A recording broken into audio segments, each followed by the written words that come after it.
అందరికీ నమస్కారం. నేను మీ చిలకమర్తి ప్రభాకర చక్రవర్తి శర్మ. అందరికీ శ్రీ క్రోధినామ సంవత్సర పంచాంగ పఠనం, విశేషించి శ్రీ క్రోధినామ సంవత్సర ఉగాది పంచాంగ శ్రవణ కార్యక్రమానికి స్వాగతం.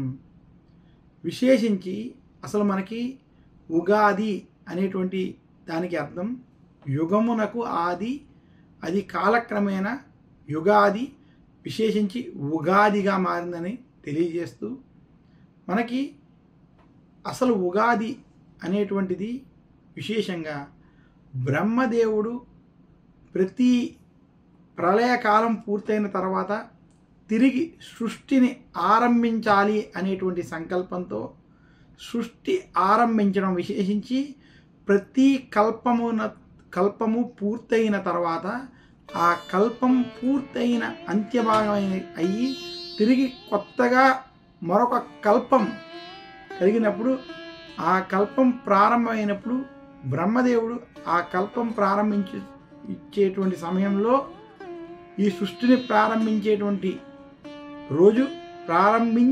రోజుగా ఈ ఉగాదిని చెప్పడం జరిగింది. ప్రస్తుతం కలియుగంలో వైవస్వత మన్వంతరం అనేటువంటి మన్వంతరంలో మనం ఉండడం, ఈ మన్వంతరం ఏదైతే ప్రారంభమైనదో ఇది చైత్రమాస శుక్లపక్ష పాడ్యమి తిథి రోజు ప్రారంభమైనట్టుగా, అందువలనే చైత్రమాస శుక్లపక్ష పాడ్యమి తిథి మనకి యుగాది, విశేషించి ఉగాదిగా. అందుకనే ప్రతి సంవత్సరం ఆ కల్ప ప్రారంభం, విశేషించి ఆ యుగ ప్రారంభానికి సంబంధించినటువంటి రోజు మనకి చైత్రమాస శుక్లపక్ష పాడ్యమి రోజు, ఉగాది రోజుగా మనకి మన యొక్క శాస్త్రాలు, పురాణాలు తెలియజేశాయి. ఇంతటి విశేషమైనటువంటి రోజు కాబట్టి ఉగాదికి అంతటి ప్రాధాన్యత ఉన్నది. ఇది అనేక రాష్ట్రాల్లో, విశేషించి మహారాష్ట్ర వంటి రాష్ట్రాల్లో గుడి పడవగా, ఉత్తర భారతదేశం విశేషించి మధ్యప్రదేశ్, ఉజ్జయిన్ వంటి ప్రదేశాల్లో విక్రమాదిత్య సంవత్సరముగా, అలాగే కొన్ని తూర్పు ప్రాంతాలు, బెంగాలీ వంటి ప్రాంతాల్లో వైశాఖిగా, అలాగే దక్షిణ భారతదేశంలో కర్ణాటక మరియు ఆంధ్ర వంటి ప్రాంతాల్లో ఉగాదిగా ఈ యొక్క సంవత్సరాదిని జరుపుకోవడం విశేషం. మొత్తం భారతదేశంలో అనేక ప్రాంతాలలో ఈ ఉగాదిని విక్రమాదిత్య సంవత్సరం అనేటువంటి పేరుతోటి గుడి పడవ అనేటువంటి మహారాష్ట్ర వారు ఆచరించుకునేటువంటి విధంగా ఈ యొక్క సంవత్సరాది ఉగాదిని జరుపుకోవడం, దీనికి ఉన్నటువంటి పేర్లు మనం గమనించాలి. అసలు ఉగాది రోజు ఏ వ్యక్తి అయినా ఆచరించవలసినటువంటి ముఖ్యమైన విషయాలు ఏంటంటే, ఉగాది రోజు చేయవలసినటువంటి పనుల్లో ఈరోజు అభ్యంగన స్నానం చాలా ప్రాధాన్యం. అలాగే ఈరోజు విశేషించి మీ ఇంటి ఎలా వేలుపుని దేవుణ్ణి, భగవంతుణ్ణి దర్శించుకోవడం, వారిని పూజించుకోవడం చాలా ముఖ్యం. అన్నిటికన్నా ముఖ్యమైనది ఉగాది రోజు పంచాంగ శ్రవణం చేయడం, అలాగే విశేషించి ధర్మ కుంభం అని దాన్ని దానం చేయడం. ఇదే కాకుండా ఉగాది రోజు ఉగాది పచ్చడిని భగవంతుడికి నివేదన చేసి దాన్ని స్వీకరించడం అన్నీ ఉగాది పండగలో ఉన్నటువంటి విశేషాలు. ఉగాది రోజు ప్రతి ఒక్కరూ అభ్యంగ స్నానం, విశేషించి నువ్వుల నూనెతో అభ్యంగనం చేసుకుని తల స్నానాన్ని ఆచరించాలి. ఈరోజు కొత్త బట్టలు కట్టుకోవాలి, తిలక ధారణ చేయాలి. ఉగాది రోజు మీ యొక్క ఇంటి ఇష్ట దైవాన్ని ఆ రోజు ఆలయ దర్శనం కానీ దైవ దర్శనం చేసి ఇంట్లో మీ ఇలవేల్పు ఎవరైతే ఉన్నారో ఆ భగవంతుని ఈరోజు విశేషంగా పూజించడం వల్ల ఈ సంవత్సరం మొత్తం బాగుంటుంది. ఇక ఉగాది రోజు ఖచ్చితంగా సంకల్ప సహితంగా మనం ఆ సంవత్సర పేరు, ఆ కల్పం పేరు ఇవన్నీ తెలుసుకుని ఉగాది పంచాంగ శ్రవణాన్ని చేసుకోవడం చాలా విశేషం. ఈరోజు పెద్దల ఆశీస్సులు వంటివి తీసుకోవాలి, కొత్త బట్టలు ధరించాలి. అలాగే విశేషించి ఈరోజు ధర్మకుంభం అంటే మట్టి కుండతో చేసినటువంటిది కానీ, లేదా కలశం కానీ, కలశాన్ని పెట్టి దానికి వస్త్రం అది కూడా చేసి ఆ యొక్క కలశాన్ని దానం చేయాలి. ఇవి ఉగాది రోజు ఆచరించవలసినటువంటి ముఖ్యమైన విషయాలని శ్రీ క్రోధినామ సంవత్సరంలో కూడా ఇలా మీరు ఉగాది పండుగని శాస్త్రబద్ధంగా మీరు ఆచరించుకుని ఆ భగవంతుడి యొక్క అనుగ్రహం చేత అందరికీ ఈ ఉగాది సందర్భంగా శుభాలు కలగాలి, ఈ సంవత్సరం అందరికీ కలిసి రావాలని కోరుకుంటూ పంచాంగ శ్రవణం కార్యక్రమాన్ని ప్రారంభిద్దాం. శ్రీ క్రోధినామ సంవత్సరంలో రాజు కుజుడు, అలాగే నవనాయకులందరినీ మనం పరిశీలించినప్పుడు పాపగ్రహాల ప్రభావం అధికంగా ఉండడం చేత ఈ సంవత్సరం ఐటీ వంటి రంగాల్లో పనిచేసేటువంటి ఉద్యోగస్తులకి భయాందోళకరంతో కూడినటువంటి వాతావరణం ఉండడం, అలాగే ఎవరైతే యువతరం ఉంటారో వారికి కుటుంబంలో సమస్యలు, సంతానపరమైనటువంటి సమస్యలు కొంత ఇబ్బంది పెట్టడం గోచరిస్తోంది. ఇదే కాకుండా శ్రీ క్రోధినామ సంవత్సరంలో రాజకీయ పరమైనటువంటి క్రోధావేశాలు, వైరాలు పెరిగేటువంటి స్థితి ఉన్నది.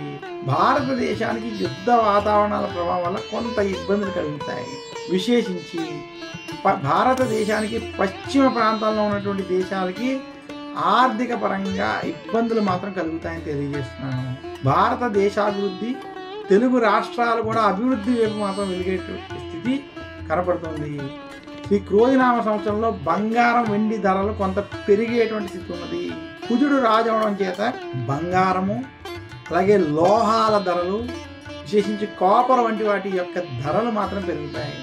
ఉత్తర భారతదేశంలో ఈ సంవత్సరం లోహాలకు సంబంధించినటువంటి కొన్ని అన్వేషణలో భారతదేశానికి సంతృప్తికరమైనటువంటి స్థితి కలగడం, ఆయిల్ అండ్ గ్యాస్ లేదా లోహాలకు సంబంధించినటువంటి రీసెర్చ్ ఏదైతే ఉందో అందులో కొంత సత్ఫలితాలు వచ్చేటువంటి స్థితి కనబడుతుంది.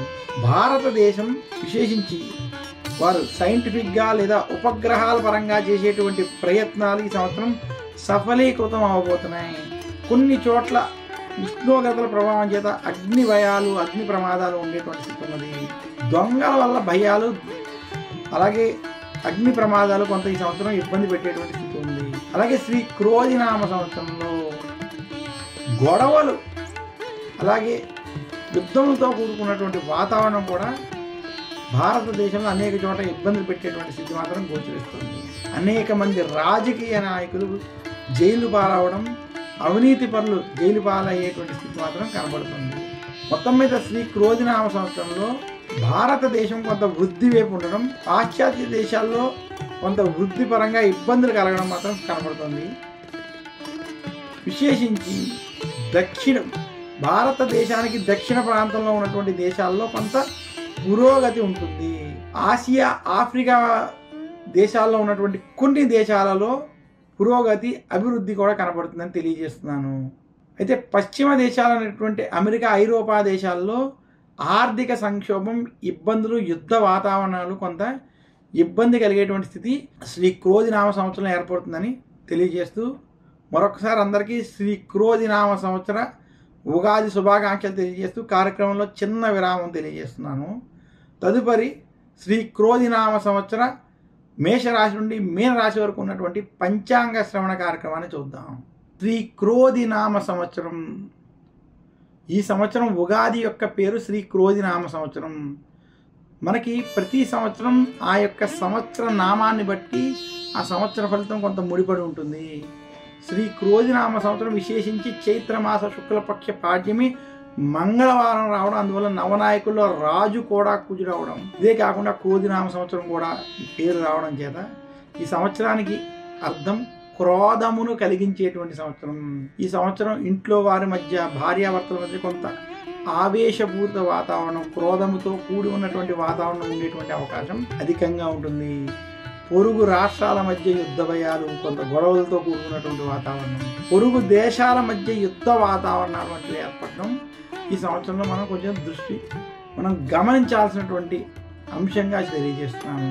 విశేషించి ఈ క్రోధినామ సంవత్సరంలో పశ్చిమ భాగాలు, పశ్చిమ దేశాలు, ఈశాన్య దేశాలలో యుద్ధ వాతావరణాలు, యుద్ధ భయాలు ఉండేటువంటి సంవత్సరంగా మాత్రం మనం చూడాలి. ఈ క్రోధినామ సంవత్సరంలో ఇది మనకి కలియుగం ప్రారంభమై 5025 సంవత్సరాలు పూర్తయ్యాయి. కలియుగంలో విశేషించి వైవస్వత మన్వంతరంలో మనకి ఇది 5125వ సంవత్సరంగా తెలియజేస్తున్నాను.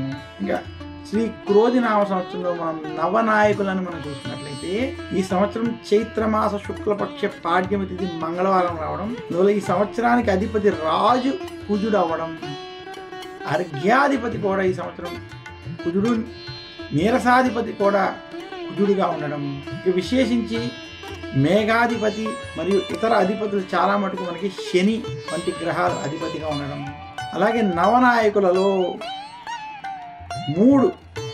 మూడు గ్రహాలు శుభులుగా, మిగతా 6 గ్రహాలు పాప గ్రహాలుగా ఉండడం చేత శ్రీ క్రోధినామ సంవత్సరం మనకి కొంత యుద్ధ వాతావరణాలు, భయాలు, ఆందోళనలు, క్రోధ ఆగ్రహ ఆవేశాలతో ఉన్నటువంటి స్థితి కనబడుతుంది. దేశంలో రాజకీయ పరంగా కూడా అనేక మంది జైలు పాలవ్వడం, ఎవరైతే అన్యాయం వంటివి చేశారో అటువంటి వారి మీద కేసులు వంటివి కొంత ఇబ్బందికరమైనటువంటి స్థితి ఏర్పడడం, అలాగే ఎవరైతే రాజు ఉంటారో ఆ రాజు యొక్క ఆగ్రహావేశం వల్ల అనేక మంది రాజకీయపరమైనటువంటి వారు ఇబ్బందులకు గురవడం అనేది స్పష్టంగా కనపడుతుంది. కొన్ని చోట్ల రాజకీయ మార్పులు ఈ సంవత్సరం ఉండబోతున్నాయి. దక్షిణ భారతంలో అనేక చోట్ల రాజకీయ మార్పు స్పష్టంగా కనపడుతుంది. శ్రీ క్రోధినామ సంవత్సరంలో పంటలు బాగా పండుతాయి.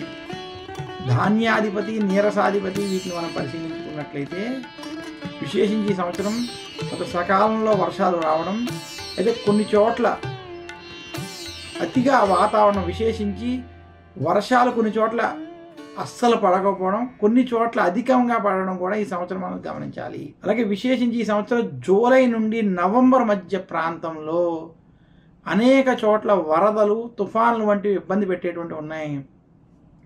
దక్షిణ భారతంలో కేరళ, తమిళనాడు, ఆంధ్ర రాష్ట్రంలో ఈ సమయంలో తుఫాన్లు వంటివి ఇబ్బంది పెట్టడం, ఇక ఉత్తర భారతంలో ఉన్నటువంటి హిమాచల్ ప్రదేశ్, ఉత్తరాఖండ్ వంటి రాష్ట్రాల్లో కొంత విశేషించి వరదలతోటి కూడుకున్నటువంటి వాతావరణం ఆ సమయంలో ఉండడం గమనించాలి.